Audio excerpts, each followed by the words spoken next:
ជំរាបសួរអ៊ំពូមីងលោកតាលោកយាយនិងបងប្អូន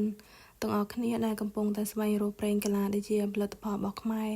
ខ្ញុំសូមណែនាំប្រេងកាឡាលីហ្វូផលិតផលដែលមានការចុះបញ្ជីត្រឹមត្រូវនិងឆ្លងកាត់ការត្រួតពិនិត្យគុណភាពតាមស្តង់ដារអ៊ំពូមីងប្រេងកាឡាលីហ្វូនេះក្លិនគេបែបប្រហើរស្រាលអ៊ំពូមីងសម្រាប់អ៊ំពូមីងឬក៏បងប្អូនដែលមិនសូវចូលចិត្តក្លិនដិតខ្លាំងប្រេងកាឡានេះក្លិនគេបែបប្រហើរស្រាលសាច់គេសាច់សសាច់ម៉ត់សាច់ទន់ណាអ៊ំពូមីងយើងលាបកន្លែងណាដែលយើងឈឺឆ្លីតិចអ៊ំពូមីងប្រេងកាឡានេះជួយសម្រួលនៅអាការៈឈឺក្បាលវិលមុខតឹងច្រមុះសល់ល្អិតតិចឬខាំហើមពោះចុកច្អល់ពោះរមួលក្រពើឈឺសាច់ដុំឈឺស្មាឈឺកញ្ចឹងកឈឺចង្កេះឈឺក្លៀកដៃក្លៀកជើងជាពិសេសសម្រាប់បងប្អូនមាននារីដែលមានអាការៈឈឺចុកចាប់ពេលមករដូវប្រេងកាឡាលីហ្វូនេះអ៊ំពូមីងអាចរកទិញបាននៅតាមអាសយដ្ឋានឬក៏អាចទំនាក់ទំនងមកពេចផ្ទាល់ក៏បានដែរអ៊ំពូមីងអរគុណ